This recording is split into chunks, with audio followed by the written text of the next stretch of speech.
All right, class, we're here today to talk about some important nutrition information and statistics and some demonstrations that'll really give you a good understanding of how you need to take care of your body, what you need to be putting in your body, what, a balance in nutrition, hydration, and just overall healthy maintenance of your status and function looks like.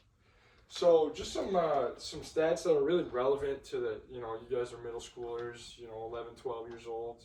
So some important stats that really apply to you. So from 2011 to 2014, in kids 6 to 11 years old, so kind of we're right on that border in this classroom right now. There's a 17.2% obesity rate amongst those kids, which that's almost 1 out of every 5 kids in America are obese. And then the kind of the next age group that as you get older down the road here, adolescent age, teenage years, there's an even higher 20.5% rate of obesity among students your age. And then I figured that data is about 10 years old now, so I wanted something a little more up to date, and I found this is all from the CDC that from 2017 to 2020, the obesity rate has actually risen among students your age. So the same age group, 6 to 11 years old, there's now a 20.7% obesity rate. It's just showing there's a 3% rise. So that's even more kids that are unhealthy. Same thing with the 12 to 19 age group. It had about a 2% rise to 22.2%. And what makes this so relevant, like I said before, is your age. And also something that nutrition affects puberty as well, even though puberty isn't necessarily always viewed as, something that ties in with nutrition or relates to nutrition or would be talked about in a nutrition unit. It does have an impact because as you're growing, when you hit puberty, you're growing, and in this middle school age is when kids hit puberty.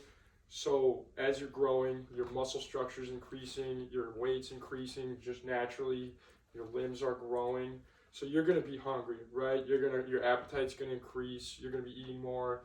Sports are becoming a lot more taxing on your body as far as workouts and practices. Computer shut off here. Oops. All right. So that means you're eating more. So you need to monitor what foods you're putting in your body. It's easy to look at the vending machine and get a Twix bar or a Hershey bar to fill your appetite or drink a soda, right? So why nutrition is so important, especially for this age group, is that we want to make sure you're putting good foods in your body, good proteins, good snacks, healthy sandwiches. Just really knowledge of what foods you need to put in your body is so important. All right, so now we're going to talk about the MyPlate plan. Do you guys know? Can anybody tell me what the food groups in the MyPlate are? Protein. Yep, that's vegetables. One. Yep. Breads. Sort of. Starch. Close. Grains. Grains. So, but breads do tie into grains. There's 2 more. Anybody? Dairy.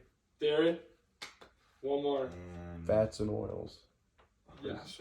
Proteins. So it's proteins, fruits, veggies. I'll go to the next slide here. Fruits, veggies, grains, protein, and dairy are the 5 groups.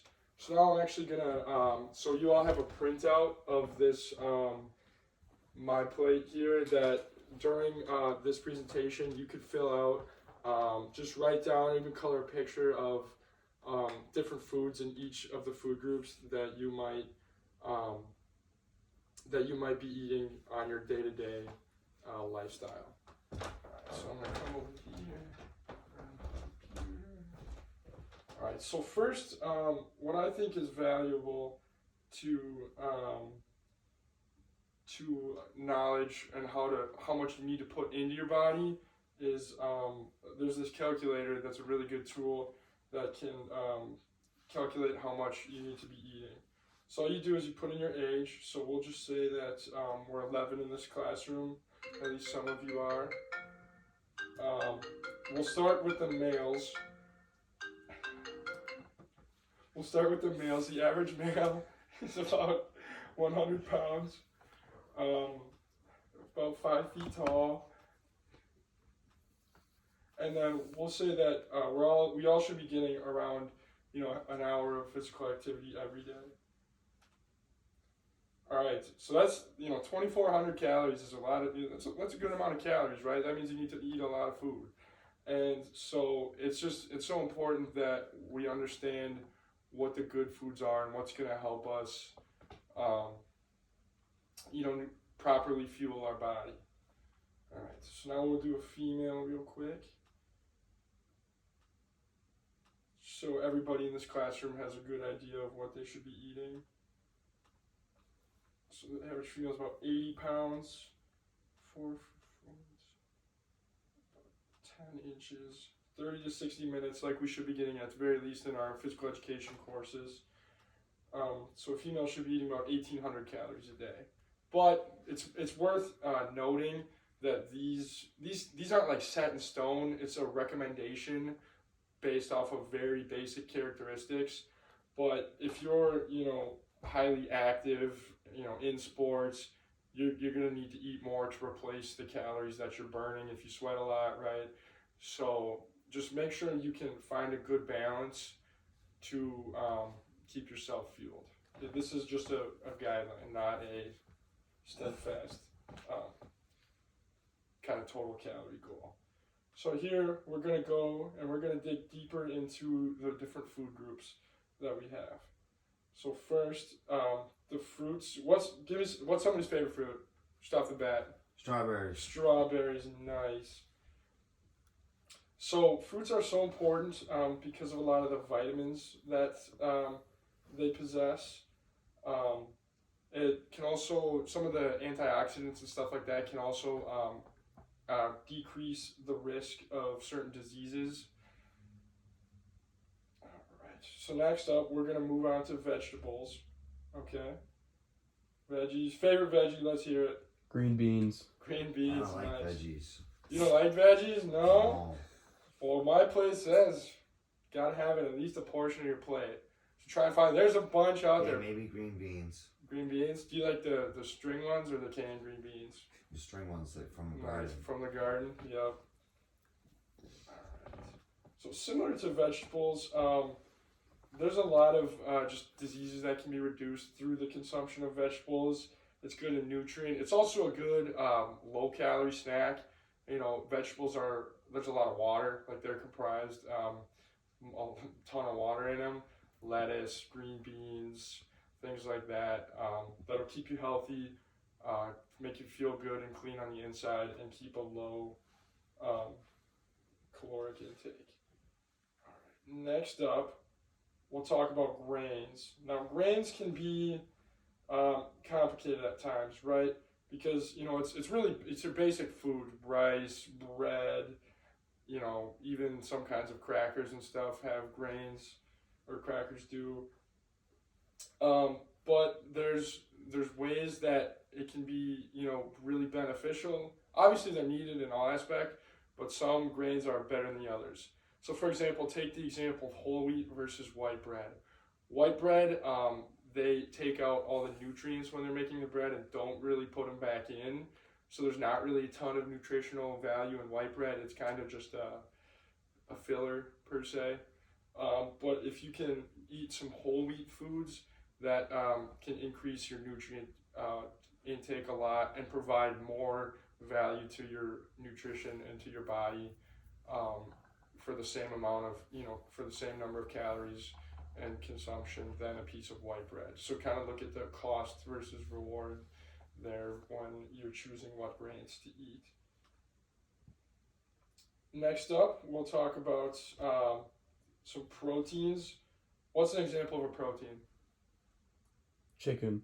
Chicken, right? Meat, fish, even protein powders obviously are built around protein, which could be a beneficial way to get protein after a workout or an activity. because protein does a lot to strengthen our muscles. You break your muscles down during like a workout, and you need protein to help your muscles rebuild and grow back together. So yeah, things like beef, pork, fish, chicken are really good options to consume protein. And then real quick, we'll just talk about dairy. Dairy is a good source of a lot of things, right? It's good, protein. There's protein in milk and things like that. So making sure you're getting dairy. There's a lot of nutrients, calcium to keep your bones strong is a really good way to get dairy. All right, back to the slideshow here. So yeah, just the MyPlate is a great way to kind of balance your foods. And if you notice when you were filling out your sheets what you eat on a day-to-day basis, like Justin said, he doesn't like veggies, so there's probably just a big chunk of emptiness there on his plate. So just finding a method something you like to make sure you're getting vegetables that are so healthy for your body is so important. So sugar. Sugar's a big topic in food and health. So I have a demonstration for you that might kind of blow your mind a little bit in terms of how much sugar you're actually consuming. So, can of Coke, right? I'm sure some of you drink soda. You guys drink soda much? Yeah. Yep. So there's a lot of sugar in soda, more than you might even think. So in just a regular, normal can of Coca-Cola, there's 39 grams of sugar. That is a lot of sugar. The CDC and like MyPlate don't recommend much sugar at all, especially from, you'll get like in fruits, there's sugar in fruit, but those are, healthier sugars rather than just the kind of processed, foods, Twinkies, cookies, sodas, things like that. So just in this can of Coke, there's just over 3 tablespoons of sugar. So here's 1.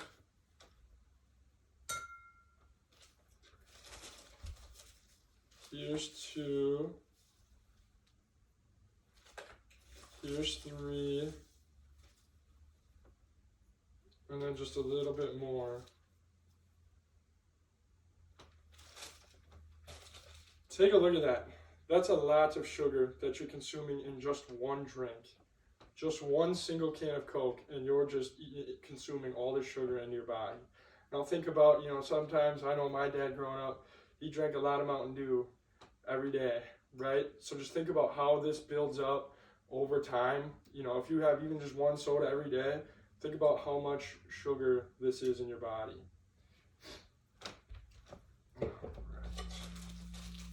So next up, I'll just clear this, make sure we avoid spills. Next up, we have a quick video that just talks about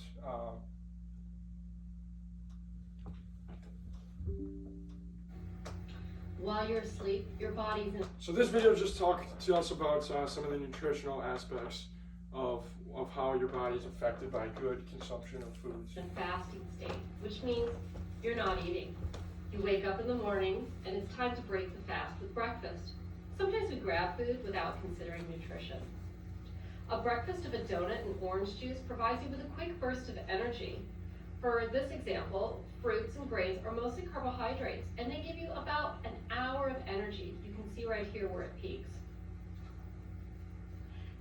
When you're at school, this quick breakfast may leave you feeling pretty tired in class or during a morning sport. A great option is to include 3 of the 5 food groups for breakfast. This will give you all 3 macronutrients. This example of milk and a peanut butter and banana sandwich on whole wheat toast has the carbohydrates from the bread and the banana and the milk that give you that quick release of energy. It's then followed up with a more sustained energy for 2 to 3 hours, and this comes from the protein sources of the milk and the peanut butter, and both of those may have fat in them as well. So the balanced breakfast provides you with the energy that you need for about 2 to 3 hours. Research shows. All right. So there already, you can see the food groups coming up as part of what a balanced breakfast includes and how it can sustain your body throughout the day compared to, those easy foods like donuts, candy, things like that. All right. And then another way that hydration impacts our energy throughout the day and the overall function of our body. So as you can see, here's a scale.